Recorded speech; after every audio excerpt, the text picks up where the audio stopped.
Hi, everyone, and welcome to another episode of Version 1, a podcast where interesting people come to talk about their creative process, imposter syndrome, inspiration, failures along the way, and much more. I'm your host, Waverly, and you can follow the show on Instagram at Version 1 Podcast and subscribe to our Substack, version1podcast.substack.com. You can also find me on buymeacoffee.com/Waverly Colville if you want to support the show. You can listen to this episode wherever you get your podcasts or head over to YouTube to watch the video version. Remember to leave us a nice review and rate us 5 stars. All right, let's get into the episode. All right, everybody, I am here with my guest this week, book coach and author of Wrangling the Doubt Monster and 10 City, Amy Bernstein. Amy, welcome to the show.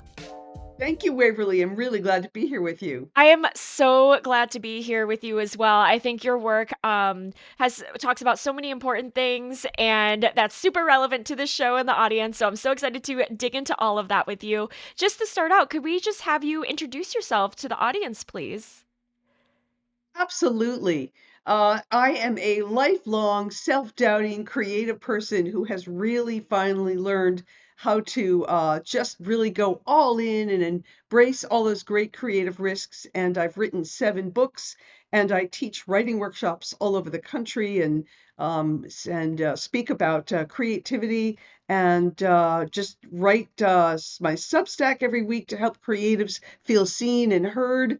And I also coach other authors trying to publish nonfiction. So I have a little bit of a finger in many different creative pies. Yeah, absolutely. It sounds like you approach the writing process kind of from all angles, which is really cool. Yes, it's true. I love to write, but I also love to engage with other writers, emerging writers, and try and sometimes offer guidance, information, support, and encouragement that I wished I'd had coming up. Absolutely. When you were a child, what did you want to be when you grew up? Were you always sort of drawn toward writing? I think that I was. I know that I wrote a short story in first or second grade that I was really proud of, and but I didn't. At certain points I thought I might become an actress, and I don't think I was ever really entirely sure. But writing was usually my jam. It was the thing that I could do pretty well. Absolutely. What were you doing in your career before you became an author? Well, I made my living with words for many decades because I was a journalist and I was a speechwriter and a communications director. And so I was always working with language and helping to kind of explain things to other audiences and break down technical ideas into things that could be, easily understood and, writing speeches to persuade people, to a point of view and all that kind of thing. And being a journalist as well, both in print and in public radio. So I always made my living with words, but I didn't actually call myself a writer until I was in my middle age, really. I just didn't think that I deserved to call myself a writer, and that's where all the self-doubt comes in. Yeah, absolutely. It's so cool that you have a journalism background as well, as do I. Hmm. So yeah, that's awesome. It sounds like a really common thread through all your work, regardless of whether it's journalism or being an author, is storytelling. It sounds like you're just a storyteller in sort of like so many different facets of the world of the word. I was curious, why do you think storytelling in your life has been so powerful? Well, there's no question, and you've probably heard it before, human beings are wired for story. It's how our brains best process information on so many different levels, intellectually, psychologically, emotionally.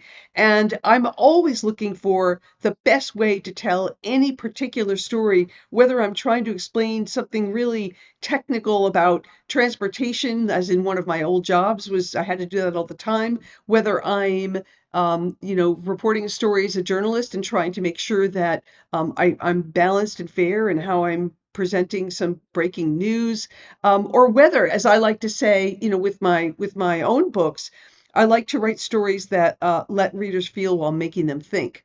So it's always about storytelling in one form or another. I love that. When did you decide to transition to becoming an author and focusing more on books?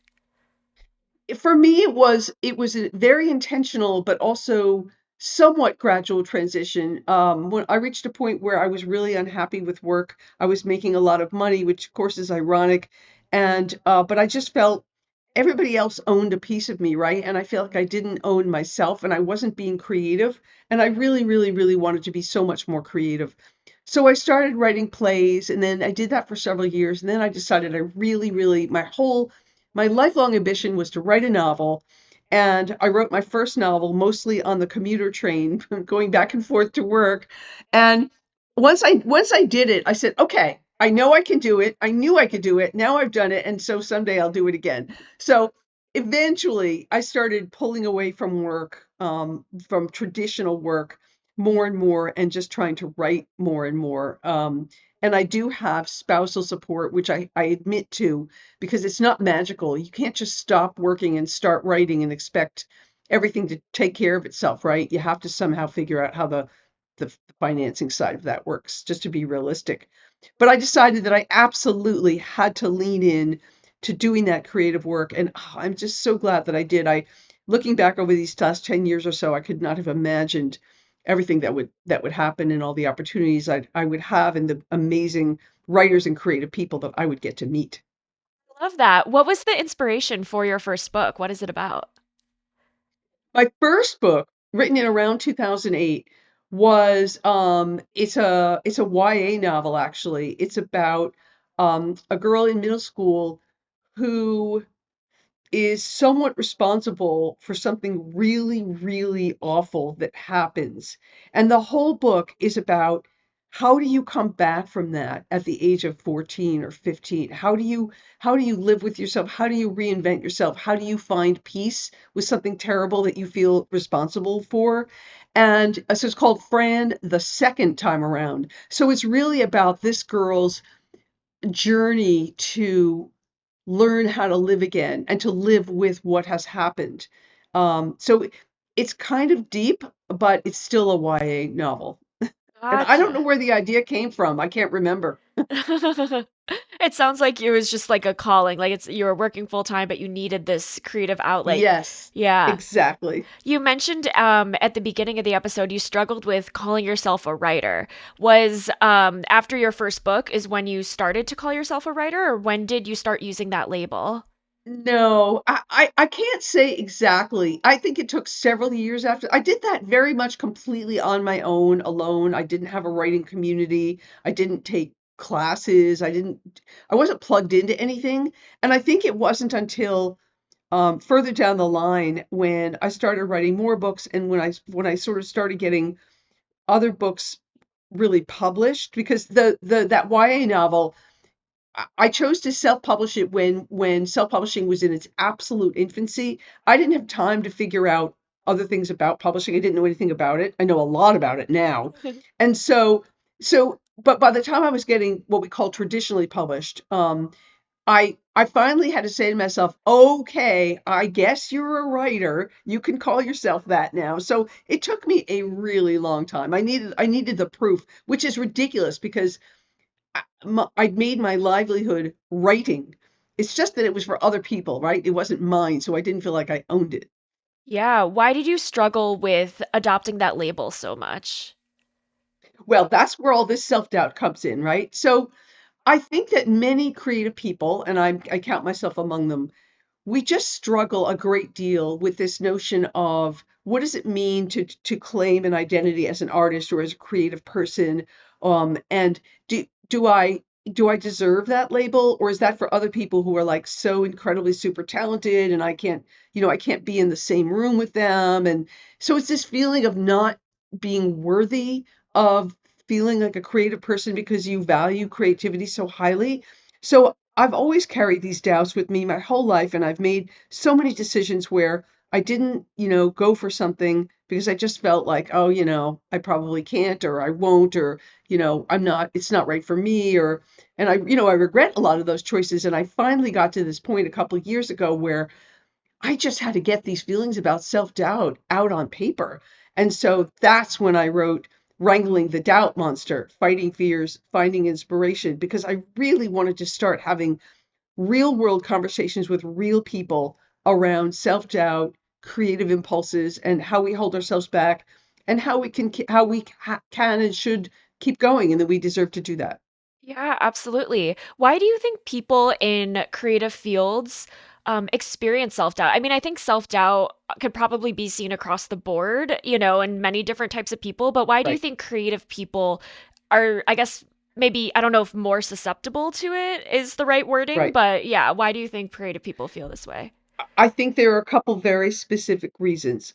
First of all, creatives make something from nothing. So you don't have an automatic template. I mean, obviously, there are going to be other artists or creatives that you admire, but we're bringing this out from in deep in ourselves, from some deep wellspring of imagination, right? And so you don't have a kind of there's no kind of precedent or firm ground that you're standing on when you are making, when you are creating. It's coming from that inner wellspring. And so it's natural to question, to doubt, what am I doing? What is this? What am I making? Is it even going to work? Is it going to be any good? So you're making something from nothing, which is a huge sort of personal leap of faith. And it's normal to doubt that. It's not like, you're already a lawyer and you're writing a brief, and yes, you may think, well, is this brief going to be strong enough? But you you don't have that same degree of doubt about, well, I know what I'm doing, it's this thing and it goes this way and this is how you make it. So there's that. But I think I need to cite an even bigger force why creatives struggle with self-doubt so much. And I have to blame our culture. We live in a culture that rewards money, fame, titles, power, position, right? And when you are an artist working on your own, trying to make something, you're not you're not reflecting or tied to any of those things. And our culture says to you, this is not a valuable use of your time. This is not a valuable endeavor. And so even though we see celebrities celebrated for their creativity, it's kind of these false gods that are held up to us, right? That's not our real lives. And so our culture is not embracing our desire to be creative. It's telling us to be practical. It's telling us to, you have to be able to pay the rent or the mortgage, and you need to be able to support your family and all these things. So culture really forces us to doubt choices when we want to be really creative, because it's not embracing those choices automatically, and we're often surrounded by loved ones and family members who are also questioning those choices, like, why don't you just keep that a hobby? I think you really should go do something practical. No, you don't major in art school, that's not a good idea. Go be an accountant, I mean, whatever, right? You need to something steady. This art thing's not going to work out. You're never going to be a bestseller. So why would you even do that? All those voices are around us all the time. And so no wonder we doubt so much. Everything around us is doubting us too. Yeah. Oh my gosh. You touched on so many things that I want to unpack with you and dive into. I think a lot of it boils down to kind of what you were saying about like almost like subjectivity of art. Because I think if we were in like more numbers or math based careers, there's a right and a wrong. But a lot of art is so subjective. And then also speaking to the Right. undervaluation of art among our peers or among society as a whole really leans into that. I was curious when someone sort of hears that self doubt voice like in their head, how does that voice form and where does it come from? Is it parents? Is it society? Or, yeah, could you talk a bit about the formation of that voice? Yes. I have talked with so many writers who are struggling to commit to the time to write and to really dig down deep in themselves to do the work, because they've got a voice in their head saying, this is a waste of your time. You should be doing something else. Or they say to me, I feel so guilty when I try and snatch an hour away. So these negative voices that want to stop us from doing that work come from these places I was talking about. They come from us living in a culture that doesn't value us using our time in that way. And so when there's cooking to be done, laundry to be done, other things to do, the phone call you've been putting off to your mother. I mean, all these things are going on, planning meals for the next week. I mean, all these things, the work you brought home that didn't get done during the day in the office, and you think, why on earth do I have a right to sit down now and kind of work on my short story? Like, that's ridiculous. So it comes from the devaluation of the artistic process and the artistic impulse that really does exist in all of us. It comes from that place. Um, it also comes from, as I alluded to, growing up in often in families where that kind of thing is ridiculed.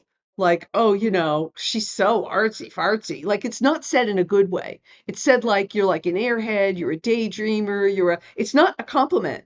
I mean, obviously sometimes it can be, but like somebody can say supportively, oh my God, you have an amazing imagination. But a lot of the times that's not what we're hearing and that's not what we're getting. So those messages are already so deeply embedded. And we have a job to do that only we can do for ourselves. And you have to begin by giving yourself permission to explore your own creativity as an absolute human right. Every human being has the right to be creative and to express themselves creatively. And in a sense, nobody can take that away from you, but we have to give ourselves permission at the outset to lean into that practice. Yeah, absolutely. I love everything you just said. How does one start to do that internal self-work to give themselves permission? Because I feel like a lot of that it's easier said than done, and there's probably a lot of like mental roadblocks that people experience. So how do people even start on that journey? There are. I think one of the things we have to do is build intentionally supportive creative communities that we belong to. So that can be taking a class, signing up for a degree program if you've got the wherewithal to do that. It can be finding a group, like writers group, like for writers, it would be writers groups, but it could be other things. I mean, if you want to learn how to become a potter, if there's a pottery studio anywhere, in your vicinity, and go start taking classes and meet other potters, whatever the thing is. Um, because by surrounding ourselves with other people who share our commitment to their creativity in the same field or even a different field, we're going to feel more supported and encouraged when we feel discouraged. And so we have to counter the negative narratives with positive voices. And that is one way to do that. And part of that is deliberately seeking out people who will be your allies in creativity and not your adversaries. So we have to replace those loved ones and family members who just keep telling us, why are you doing this? Like, are you ever going to finish that book? Like, what is going on? Like these messages that carry negativity with them that we very easily feel discouraged. We need to surround ourselves with allies like other creative communities or institutions that support the arts, and lean into the fact that um, this is something that is sanctioned, that is joyful, that is celebrated, and that you're part of that process. So that's one kind of a shift that you need to make happen to counteract all the negative stuff that's out there.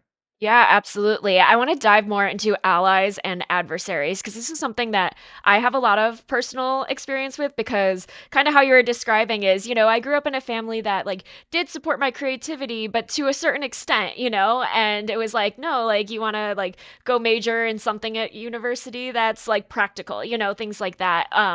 But I was also like supported in like I was a dancer, I was a violinist, things like that. And I realized sort of as I was in the corporate world that I wasn't feeling fulfilled. I had like an itch for Mhm. something more. I had like a restlessness about me. And I guess I thought I didn't realize that I had some people in my life that were adversaries. Like it took me a while to identify them. And so sometimes those people aren't always obvious. It's not always like the school bully that you could easily point to and be like, okay, that person is Exactly. obviously toxic. Like E- sometimes it's people that love Exactly. you. So, how do you identify who is truly your ally and who is truly your adversary in the Right. creative context? Right. And you hit on so many essential points there. Our loved ones can be our most powerful adversaries, and the reason is they fear for us. Because they love us, they want to protect us, and they want us to succeed in ways that they are comfortable with. So they want to protect us from failure. They want to protect us from embarrassment. And if they themselves are not doing a creative practice, they won't understand the intrinsic need to what creative risk it looks like, and the fact that we need to take those creative risks, and so which means using our time when we don't know maybe what the outcome is, where we don't know whether you may not be able to monetize this, and So we have to remember that the loved ones who are our adversaries are fearing for us, and they're expressing that fear through wanting to protect us, which turns into negative seeming language. They want to protect us from what they see as certain kinds of harm or moral harm or all these other things, social harm. And so we one of the things that I advocate that people do is, I may not be getting at your question directly, but I want to bring up this point. When when you have those adversaries in your life, there comes a point where you need to turn to them and say, listen, I know that your concern for me is I'm spending all this time in the studio and I've spent a lot of money on materials and, I'm still working my way to learn my craft and I haven't really finished a painting to my satisfaction. I understand that you're concerned about how I'm spending my time and my money and the choices that I'm making. But let me explain to you that practicing my art brings me extreme joy. I feel really fulfilled when I'm doing it. I feel more myself when I'm doing it than anything else. And I'm okay with the risks that I'm taking. I'm comfortable. And if that changes, I will let you know. So in the meantime, we don't even have to talk about this anymore. I want you to know that I'm happy with what I'm doing and I'm comfortable with it. And I'll just ask you to accept that for now. And so we're creating this separation in hopefully a loving way so that we let those adversaries off the hook. Like, stop worrying about the fact that I'm holed up in my room writing till 2 in the morning. Like, it's not your problem. It's my problem. And I love this problem. So don't worry about it. So we're trying to help them see that we're giving them permission to like back off without saying, hey, back off, which sometimes you can do that too. But like, it's another way of saying that, but nicely. And I think some people will feel relieved that when you give them a version of that speech, because they'll realize, oh, all right, I guess there's nothing I can do about this right now. I'm going to let it go. And then, you know, the tension can ease up. I actually forgot what your original question was, but I really wanted to No, make that no, that is point. perfect because I think drawing boundaries is so important, especially in Yeah, relationships where, someone might be your adversary creatively, but they're your biggest champion in other ways, and you don't want to let that relationship go. Or like maybe it's, you know what I mean? Like sometimes it's not always yeah, like cut and dry. Sometimes it's just like in this specific context, maybe you don't talk to them about what you're doing or say exactly yeah, what you said. I think the language that you used is what was wonderful in terms of like drawing boundaries around like people giving you negative feedback and things like that. But another point I want to touch on is, a lot of these things that people say come out of fear. They come out of love because they don't want you right. to be investing in something that isn't going to work out or things like that. So sometimes people don't see themselves as adversaries, like they don't recognize that what their words are I don't. saying are Yeah. harmful to the person. So how can people be better allies if they do have those fears for a loved one? What advice would you give the adversaries? Oh, that's a really good question. I think it comes out of the speech that we give to them, which maybe opens the door to a conversation. The adversary has to recognize that they may not fully even though they love this person, they may have known this person their whole lives or most of their lives, they don't fully understand the way their brains tick, which is a little bit differently. Creative people tend to think somewhat differently from folks who are not maybe leaning into those impulses quite to the same extent. And so the adversaries need to acknowledge that that creative person has different requirements to feel fulfilled than they themselves might. Like the person who's fine going home after work, watching a couple hours of TV, maybe then watching some late night news and going to bed, and like and they're fine.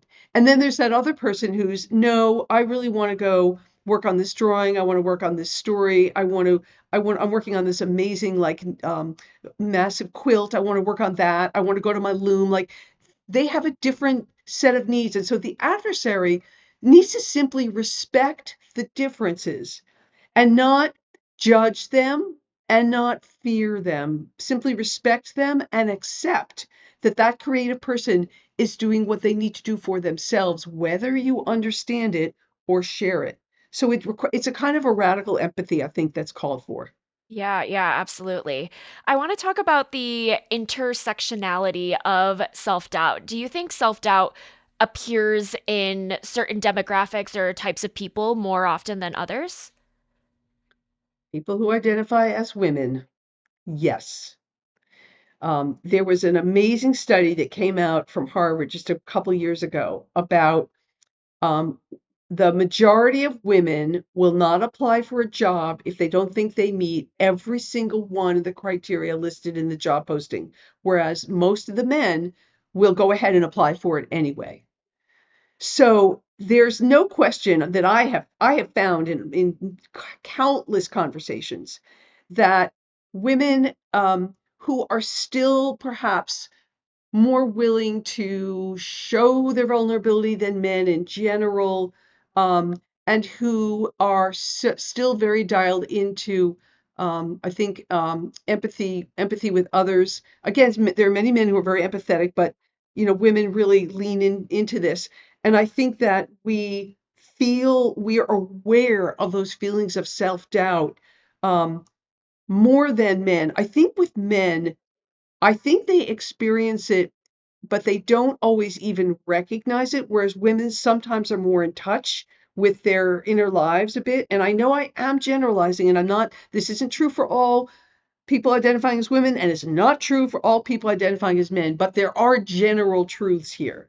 And so I talk to men, like about my book, about Doubt Monster, and when I'm watching them as I'm talking about it, and the look on their faces is like a complete blank, like I don't know what you're talking about. That's not my problem. And I'm thinking to myself, they don't say that, but that's what their face is saying. And I think to myself, this is not true. Of course, you're a human being. Of course you've had self-doubt. It's just that they mask it. They mask it to themselves and they mask it to the world. And women, we tend to not only are we in touch with it ourselves, we don't mask it so much. We show it.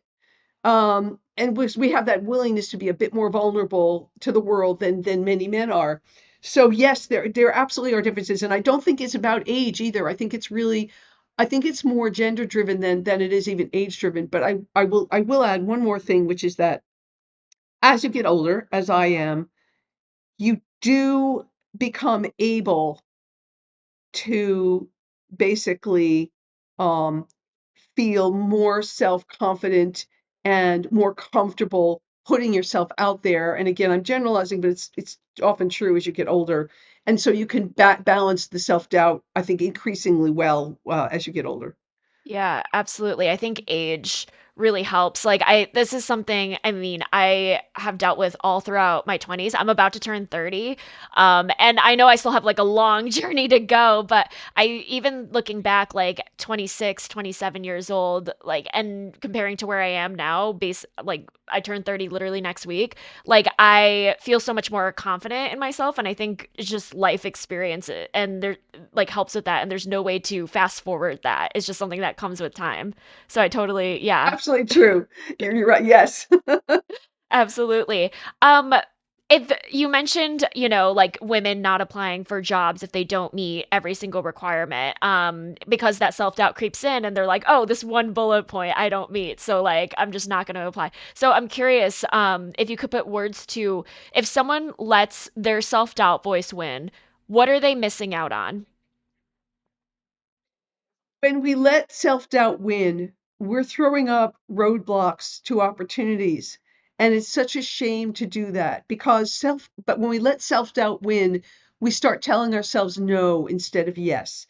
And while sometimes there are times where we all need to say no to something, when we start saying no to opportunities, we start to shrink our world. And this becomes a sort of a negative self-fulfilling prophecy. And as we shrink our world, we venture less, we take fewer risks, we take fewer chances, we get into a safer and safer space, and that space gets smaller and smaller, and we stop kind of growing, right? So in order to grow as human beings, we need to take risks. We need to do things that make us uncomfortable intellectually, creatively, emotionally, psychologically. Because when we do that, when we force ourselves into those uncomfortable situations, feeling full of doubt, we'll find incredible ways that we actually grow and change and learn and understand ourselves better.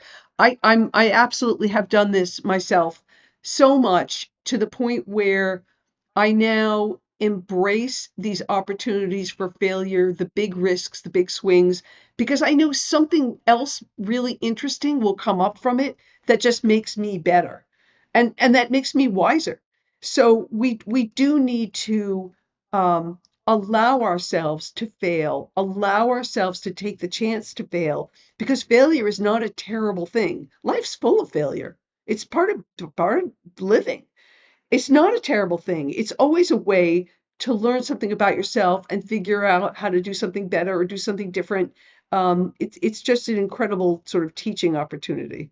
Yeah, absolutely. And yeah, just to speak to like what you said, like, yeah, women could, I mean, all people, and especially women, could leave potentially thousands of dollars over the course of their career on the table. They could leave opportunities on the table that they would have otherwise had. And yeah, so yeah, to all the listeners, don't let that voice win. And a motto that That's right. I was recently asked on a call what my favorite piece of advice was, and my favorite piece of advice that I think is like very applicable to everything you're saying is I always say like don't be the person to tell yourself no. Like always apply for something and let them tell you no, but at least you tried, but don't like self-eliminate before you even start. And so that's something That cuz is yeah. that. Yeah. Yeah, yeah. No, I mean, yes, that's so important. And because then you've let the doubt win before you even played the game. And you don't want to do that to yourself. Here's the thing.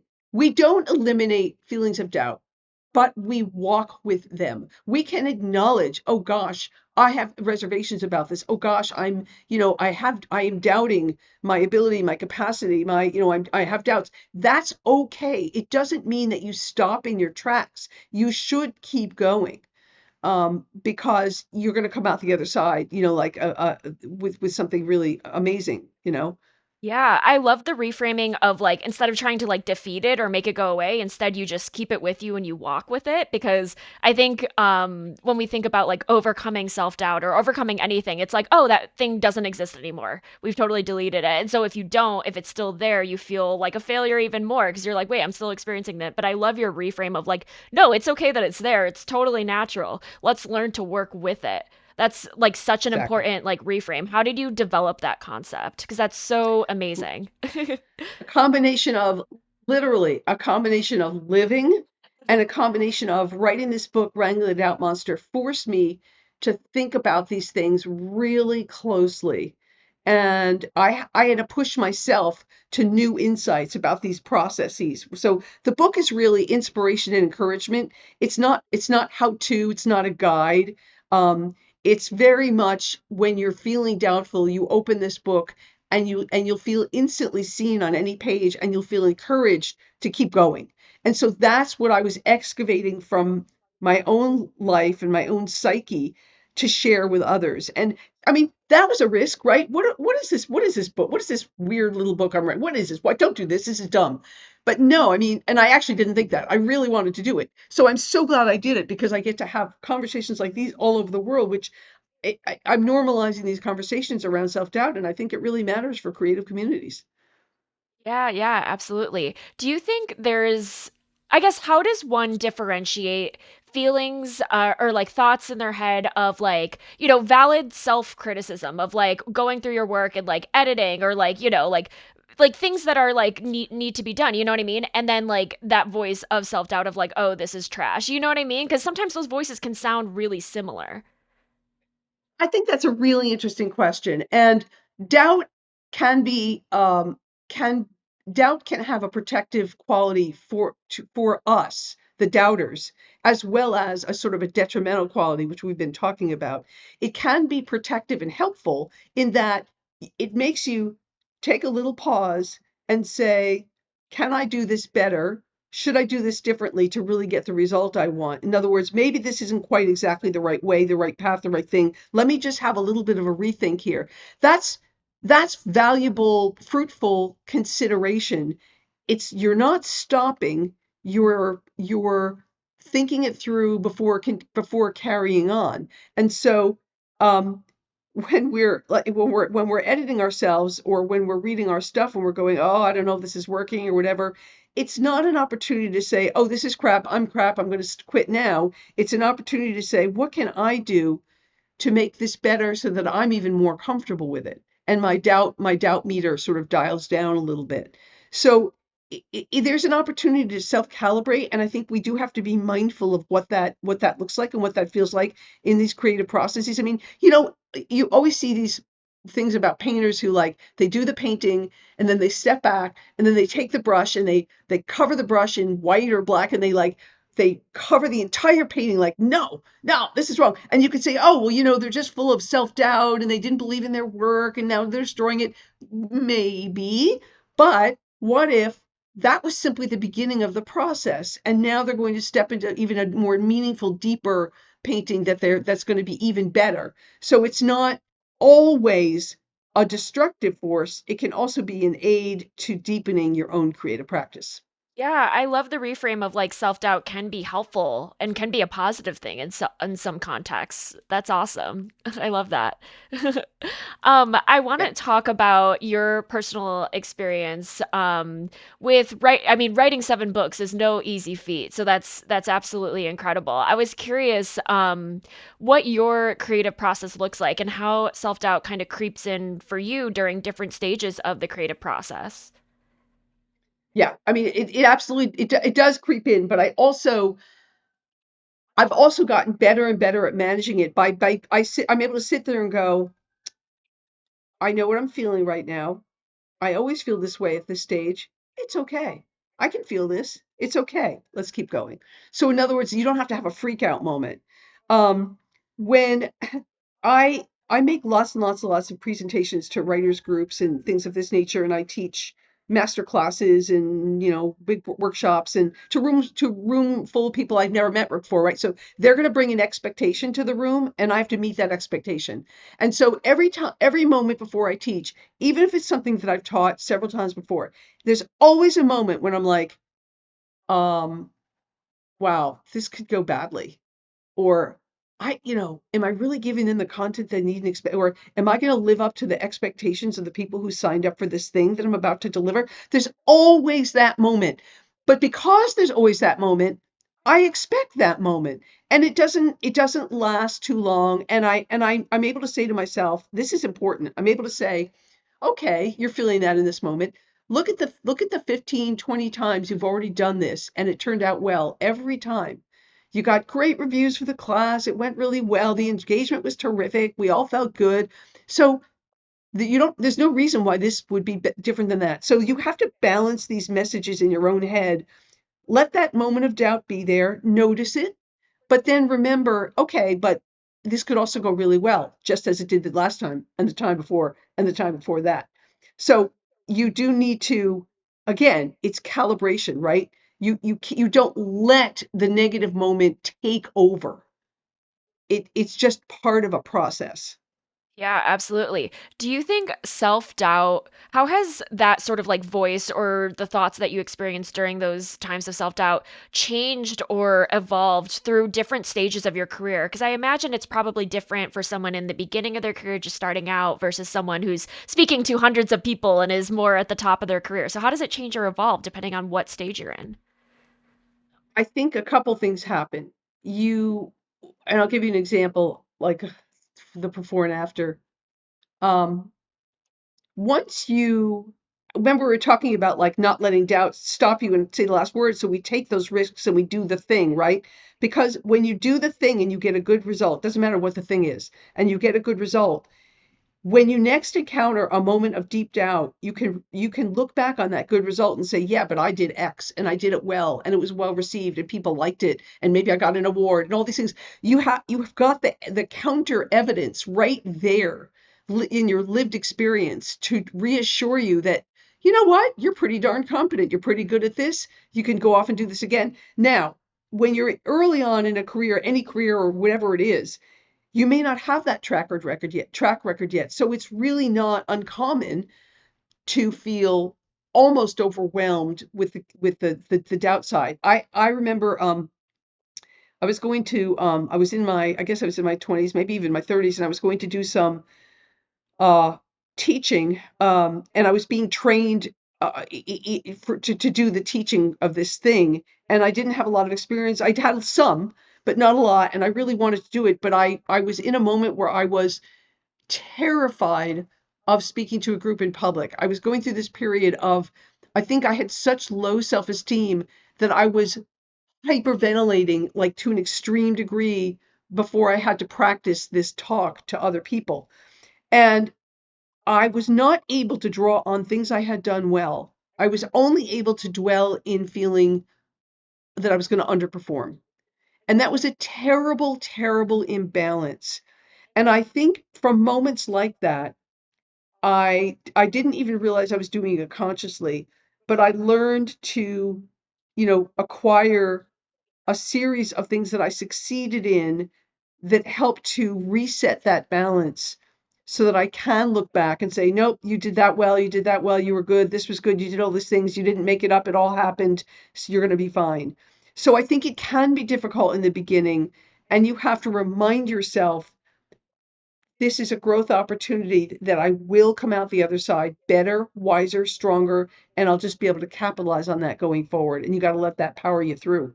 Yeah, absolutely. I mean, everything you just said is like exactly kind of what I've experienced of like finding difficulty in like starting something new because I am so scared of failure, what people think, 'cause I don't have, the track record of like having successes in whatever area I'm like pursuing. So, yeah, I absolutely love what you said. And I also it sounds like a lot of what helped you in your career is kind of shifting the validation from external to internal, like internally knowing like I know how to do this. I have done these workshops before. They've went well before instead of like focusing on like, the external stuff. It sounds like you worked a lot on your self-belief. I was curious if you have any advice because I think we live in a world, especially with social media, where everything is about external validation and it's addicting and it's designed to be addicting, unfortunately.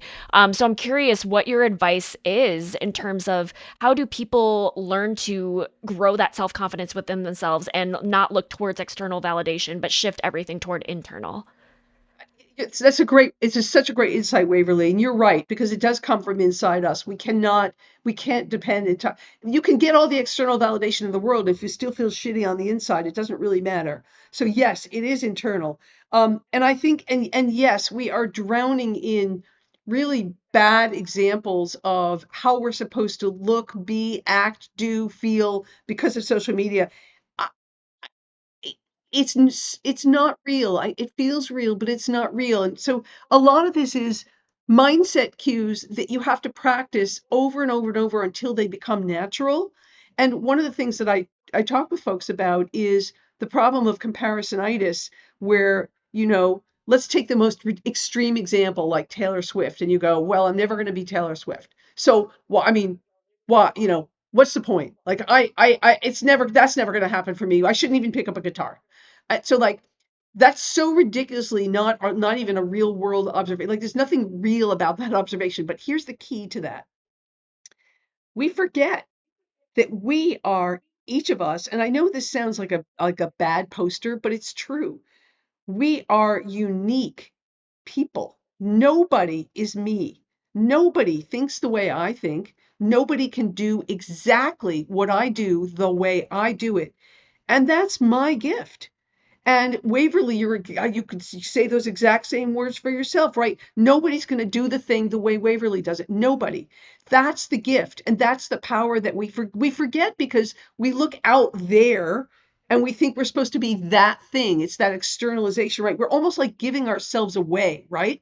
It's like I don't I don't care what Taylor Swift does. That's not me. I'm me, and only I can be me and do me and express my creativity my own way. I mean, everyone who writes a book writes their own book. Nobody writes. No two people. You can copy plots, but no two people write the exact same book word for word because our brains are unique. So it's so important to sort of build yourself up with that. You're and I have had so many writers say to me, oh, I don't have anything new to say. Like, that's already been done. My idea is like, it's not, and so here's the thing. There may not be a lot of new stories in the world, but there's always a new voice to tell the story. And every voice is unique in its own way, to sort of be redundant about it. And that's a really powerful starting point. So this whole comparisonitis thing is, it's just fiction and purposeless and pointless and gets us nowhere, it doesn't get us where we need to go. That's a key starting point. Yeah, absolutely. I love what you said of like you don't have to be Taylor Swift to like identify as a singer-songwriter because I think that's it also I think goes back to external validation in social media of like everything's a comparison game. And when I started doing photography, I didn't use like I would never describe myself as a photographer because I was like, "Oh, I don't have photos in National Geographic." And it's like, yeah, probably 99.9% of photographers don't. That still Don't have doesn't photos in mean National Geographic. yeah, that doesn't mean I'm not a photographer. It's okay. Like, you know what I mean? But I think we get into this Exactly. comparison game or comparing ourselves to people that have 10 Exactly. plus more experience, like years of experience than we do. And it's like, Right. yeah, of course, I'm not going to be as good as this person that's been doing it as long as I've been alive. Like, obviously not. I just started doing it 3 years ago, but it's okay. You're still a photographer. So that's And something, yeah. because yeah, and to finish the sentence for you, Waverly, you are a photographer because it's your eye is your eye. No one is going to look through that lens and see exactly what you see in that moment. Only you. So your photographs are an extension of your creative process. Who cares what anybody else is doing? I mean, we can take inspiration. I mean, I love Ansel Adams, right? It's amazing. I'm never going to be able to take a photograph like Ansel Adams, I mean, but even if I want to try, that's okay.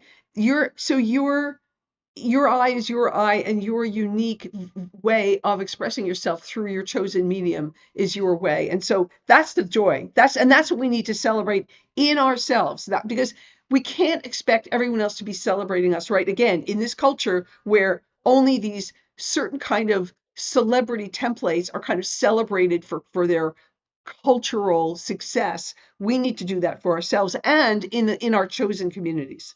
My God, I feel like I'm in therapy right now. Thank you. I'm so glad. That's good. That's good. Oh my gosh, you're so kind. Thank you so much. I want to talk a bit about the seven books that you've written because seven is so incredible. It's hard to write one book, let alone multiple. Um, it sounds like you've written a mix of fiction and nonfiction. I was curious if your writing process or your approach, how it changes when you're writing about different topics or fiction or not versus nonfiction. Yeah, it's a little bit different every book, but I have to say that Waverly, when I'm on a panel with other people and they've written 12 books or 20 books or 18 books, and I think, oh, I'm like, oh, I've written my little 7 books. So there you go, right? It's like, oh, I'm no, I'm nothing. It's like, no, they're my Seven is 7 books. amazing. I'm proud. I'm proud. Right. So Wrangling the Doubt Monster is the only nonfiction book that I've written. So I have written 6 novels, and it's been unfolding for me from that first one, the YA novel that I wrote in 2008 to the one that when did I finish the most recent one? Probably 2020. Well, depends if you count rewrites. I've been rewriting like in the last 6 months, two different books, but let's say 2024 or whatever, 2025. Um, it's different for me every time because I writing is an incredibly difficult craft. So I'm learning more with every book that I write. So I approach each book a bit differently based on what I've learned from what I've already done. So it's really helpful for me to be able to bring these tools and this growing or evolving set of tools to every sort of writing experience that I have when I'm sitting down to do a book. But for me, I just get hold of an idea. What if dot dot dot, and if I can't let go of it, then that's going to become the story. And then it's such an adventure to dig in. Yeah, absolutely. Do you have writing routines that you stick to? Not really. I do publish essays on Substack. My Substack is called Doubt Monster. It's for all doubting creatives, and you can subscribe for free. Um, I do have myself on a weekly deadline for Substack, so there is a process there because if I don't sit down during the week and come up with an idea and write about it, I won't have a post on Tuesday morning. But and I write lots of other essays on lots of different things, but for books, the routine shifts depending on where I am in that process. For me, I'll start with taking notes and I'll just keep a notes file and I'll plug some ideas in and kind of slow and sporadic. Not until I'm really deep into actual writing of chapters, then I'll start carving out more and more time as I get deeper into the story and can see how to push it forward. But for me, it can be fits and starts, and it really just depends on where I am in the process. Gotcha. And if somebody is listening and they want to write a book, but they never have before, what advice would you give them? Writing is a very lonely business, but you will have a lot more success in writing well and completing a work if you find a writing community. Find there are critique partners, there are writing associations in most states. There are just other kinds of writing groups that you can find if you just nose around on the internet, because you want to be surrounded by people who will both encourage you, support you, and offer really constructive comments for as writer to writer, not just your sister reading something and going, "Oh, that's good." That's not helpful. So I think anyone who's aspiring to write, you want to be in the company of other writers because you do want to feel encouraged, and you might want an accountability partner as well to keep you going. Yeah, absolutely. What is your definition of success?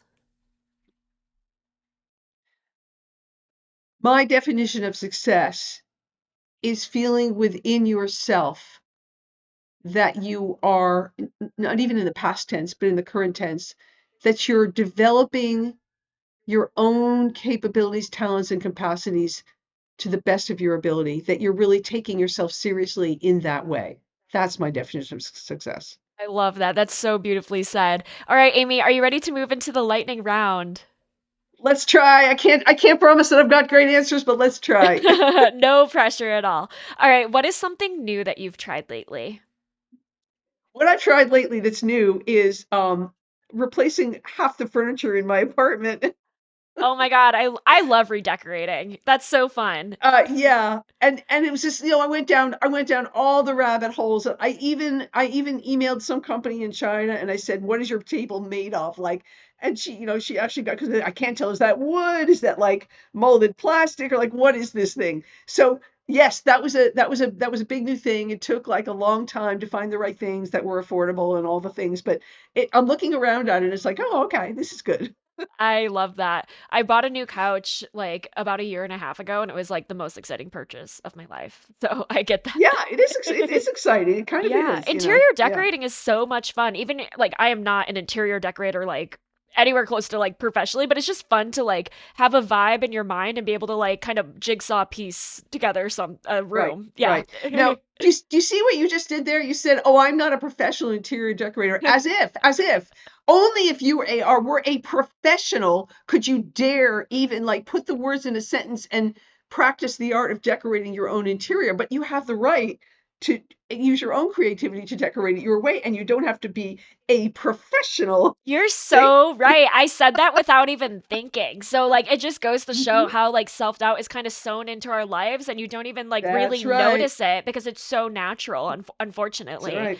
right. So thank you for making me conscious of that. I'm going to like think about that and try not to do that. But so thank you for pointing that out because I didn't even notice.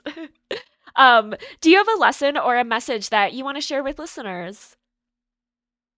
Yes, and I think we've been talking about it really this whole time. It's don't let other voices hold you back from doing what makes you you, especially in a creative field.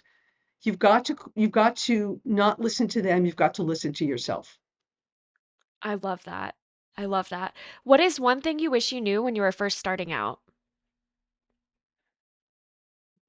That this very thing, that I had the right to try, that little romance novel that I started when I was 22, sitting on the lawn on a lunch break from my job. I had a right to do that work and to explore it and to try. And I didn't have to keep telling myself, "Oh, this is silly. You can't do this. Stop." So I wish that I could have given myself the permission that we all need to give ourselves.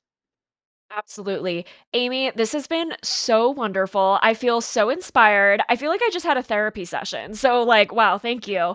But this has been so wonderful. I've learned so much from you and I really, really appreciate you taking the time to share all your insights because I think what you share and what you talk about is so valuable and so helpful to all different types of people. And so thank you so much for coming on the show.